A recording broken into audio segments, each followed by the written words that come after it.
Mark had always dreamed of a quiet life. After years of working double shifts, he finally bought a small but beautiful house in a suburban neighborhood.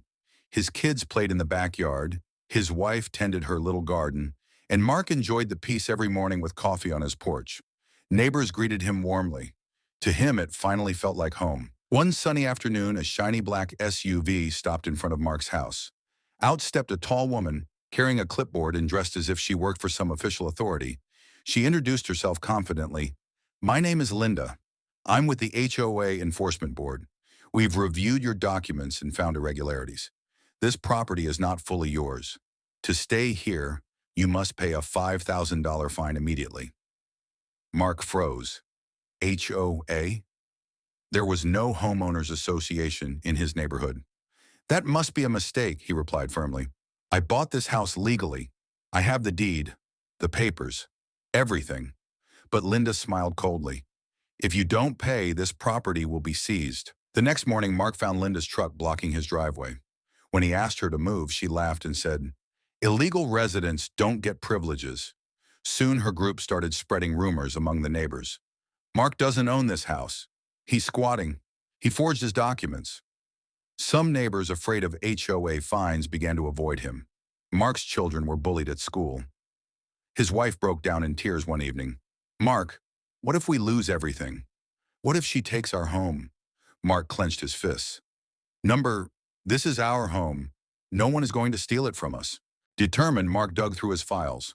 He found his original deed of sale, notarized and signed years ago. The official stamp was still visible, proving the house was his. He contacted a local attorney, Mr. Harris, who had dealt with property scams before. Harris studied the papers and said, "Linda is part of a fraud group. They create fake HOAs, bully homeowners, and steal properties. But if you're ready to fight, we can beat them." Mark nodded. "I'll fight with everything I have." One evening, Linda and her men were hosting a loud party in Mark's yard, acting as if they already owned the property. Mark arrived with the police and showed his deed. "Officers, these people are trespassing. This is my home." Linda stepped forward with her fake documents. "No, this house belongs to the HOA. He forged his papers. Arrest him." The police looked confused. Two sets of documents. Two different stories. But because Linda's papers looked official, they hesitated. Mark's attorney intervened. "We request an official forensic analysis. Let the truth decide." Weeks passed. Mark's family lived in fear, but he never gave up. Finally, the forensic lab results came back. The verdict was clear. Linda's documents were fake. The ink was fresh, the signatures forged, and the stamp counterfeit. Mark's deed, on the other hand, was authentic, backed by municipal records. The fraud was exposed. The local news picked up the story. Fake HOA scam exposed. Families targeted with forged documents. Neighbors who once doubted Mark now rallied behind him. In court, Linda tried to twist the truth. "This man is a liar. The house is ours," and she shouted.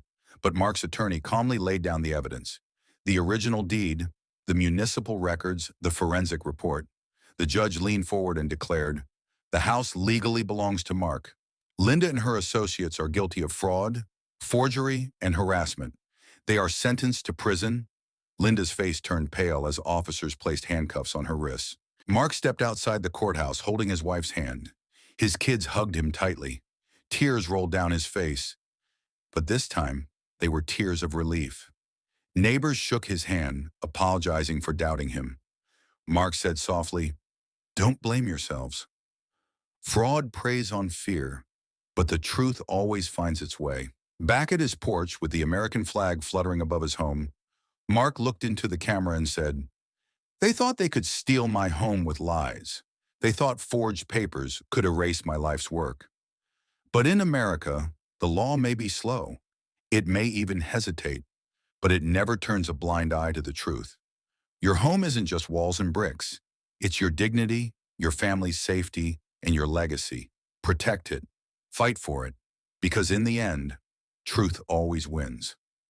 The screen fades out as the camera pans over Mark's peaceful home, restored to the family it truly belonged to.